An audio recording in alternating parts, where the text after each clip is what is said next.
Hi, how are you? Welcome to my YouTube channel called Wendy. I hope as you listen to my message today, I hope God blesses you and I hope you take something, from it. Today's topic is gonna be abortion. I decided to do this topic because I saw, a TikTok video that made me, start thinking about it. And then I decided, I should give a little insight of what my views are regards to, abortion. And at the same time, I'm going to give a little bit of education, from a nurse point of view. And also, want you guys to tell me what your opinions are.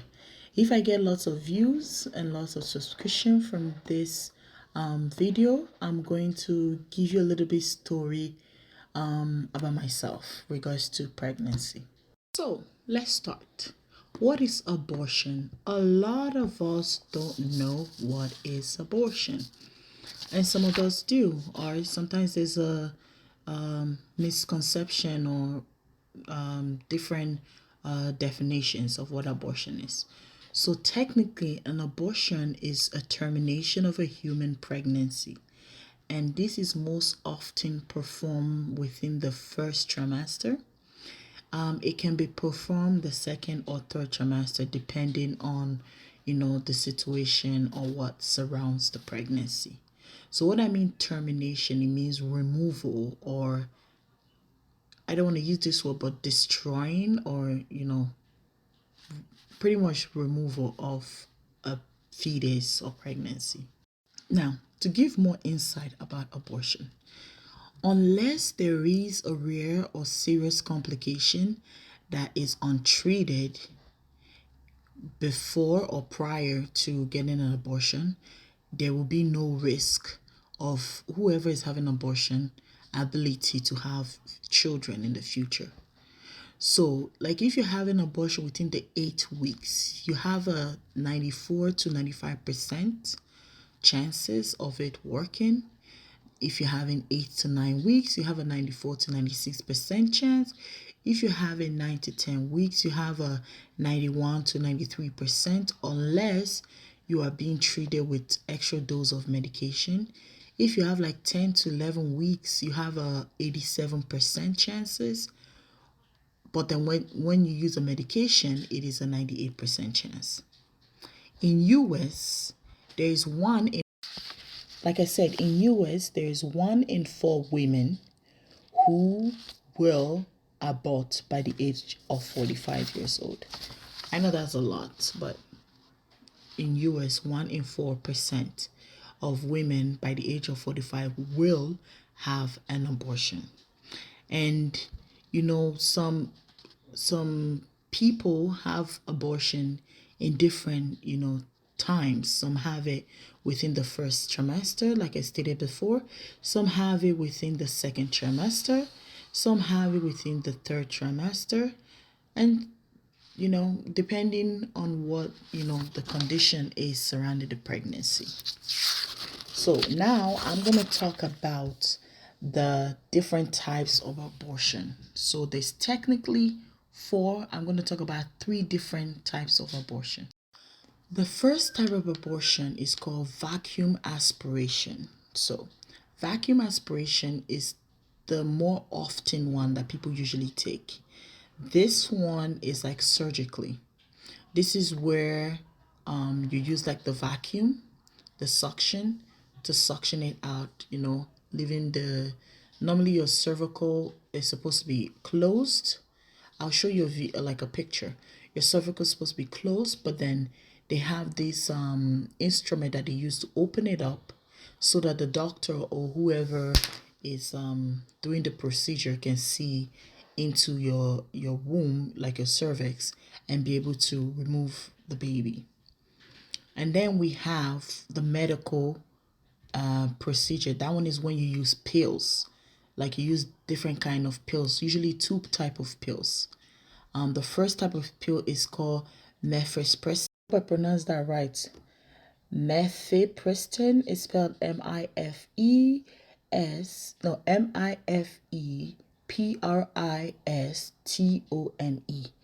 That medication is usually you take it no more than 48 hours before the first medication, which is called misoprostol, spelled misoprostol.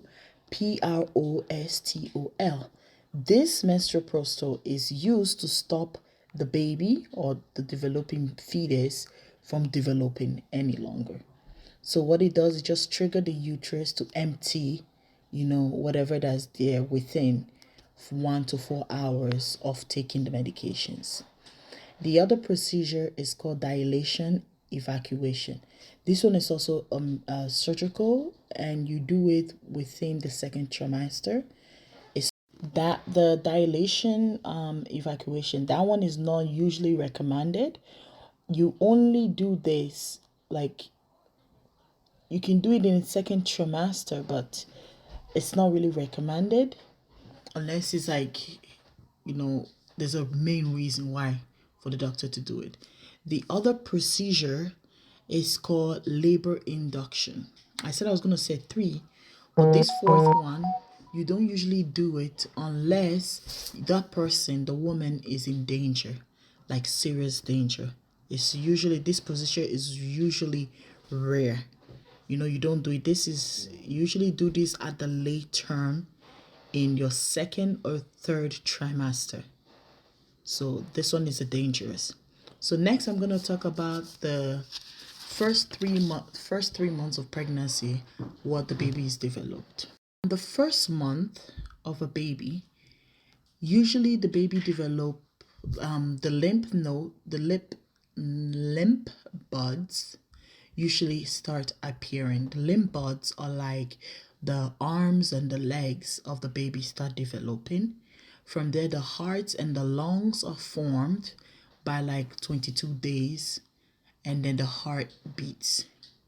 And then in that same 1 month, the neurotubes are formed, and that is when the brain and the spinal cord start forming.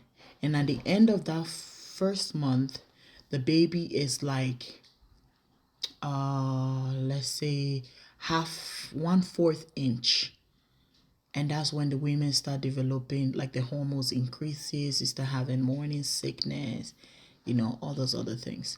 And when you develop this neurotube, that is a time that the doctor usually recommend that you take a folic acid. Again, it is best to take the folic acid prior to being pregnant, because of course you're trying to reduce the risk of neurotube defects. So usually the doctor will recommend like 400 micrograms of folic acid. So the second month is where the major organs are developed, or they are forming from the placenta, and this gives the baby food and O2, which is oxygen, through the umbilical cord. The ear, the wrist, the fingers, the toes, the ankles are now formed. The eyelids are now formed, but they're still, shut closed.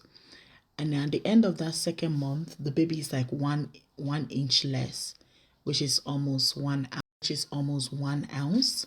And around that time, the woman body continue changes, like you start going to the washroom more, because obviously the baby is putting pressure on your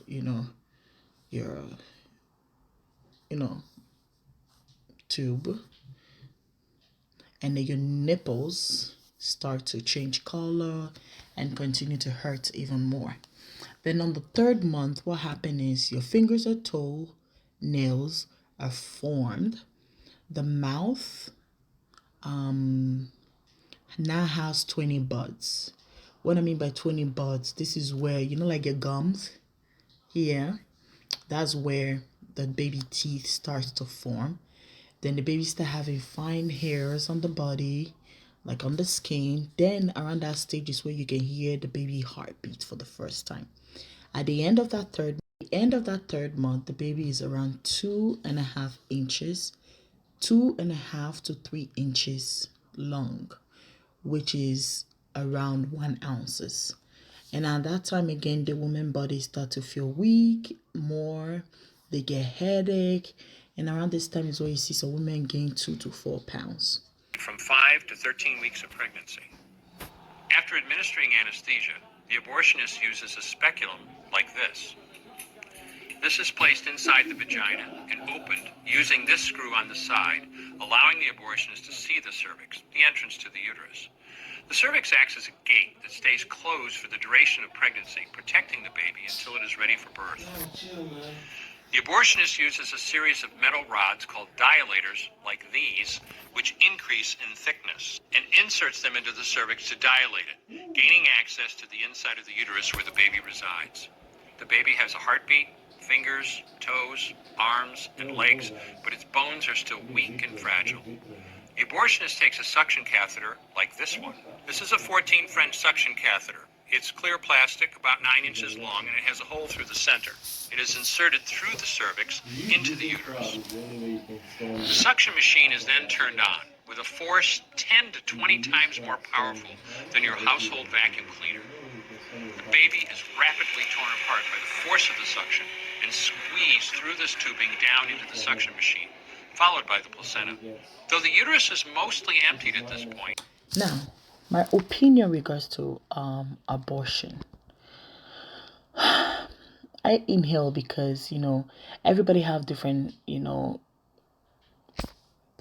how would I put it? Different feelings regards to abortion. For me, I don't believe in abortion. But don't criticize me or my word again. It's my opinion. I don't believe in abortion because I'm a Christian. I believe that, if depending on however the circumstance of you getting pregnant, I believe that, there's a lot of emotions that come with it. Like if you were raped, that's like a lot of traumatic, incident, traumatic things that have happened to you, so much emotions involved with something like that. I don't know how that will feel for some ladies out there. I'm sorry if that happened to you, but I still feel that, the baby did not cause it. So, like if you watch the video of how abortions, are done, to me, it was really, really, I felt for the baby, being yanked out like that with so much pain. Like I just imagine the pain the baby will feel being suctioned like that. Just that pain alone, like honestly, like it I don't know, it took something out of me, the I felt a little shiver for that baby, being pulled like that. Because I said to myself, no matter what situation that happened, it has nothing to do with the baby. The baby is innocent. Yes, the women out there are the one who are the victim, who were victimized, depending on whatever the situation or the circumstance surrounding the pregnancy. But at the same time, I don't feel that the baby had nothing to do with it. The baby is completely innocent. And I feel, if possible, as hard as the women can, keep the baby and give it up for abortion. I think that would be safe for them and the baby, Christian wise. But again, out there, I can't really say for all that, it's easy to keep a baby that is out of wedlock, that is out of rape, that is out of mistakes. For me, I feel if you made a mistake, maybe you were young and you had a baby or you got pregnant, I'm sorry, but why are you having an abortion? Yes, it's a mistake you made, but don't make the baby go through that pain. I know some people will say, oh, but it's just little. But describing what I just gave to you from 1 month to 3 months and you're having this abortion, the baby is already fully developed. It's a human being. It's a human being out there. Like, I know it's easy said than done, going through whatever you go through that surround, the pregnancy. But I just say, please have a heart and just feel for the baby. Just hold it and give it up for abortion, if possible. But again, I don't blame, women out there who end up doing abortion, because I'm trying to imagine the emotions, the pain, the agony they had to go through, you know, thinking about that baby and the surrounding of the birth, having to wait a whole long 9 months of carrying that baby in your stomach, the pains and the thinking and the stress and the impact it's going to have on your body, mentally, physically, psychologically, emotionally. you know I get, I little bit I understand why some women do have abortion. Please subscribe. Take care. God bless.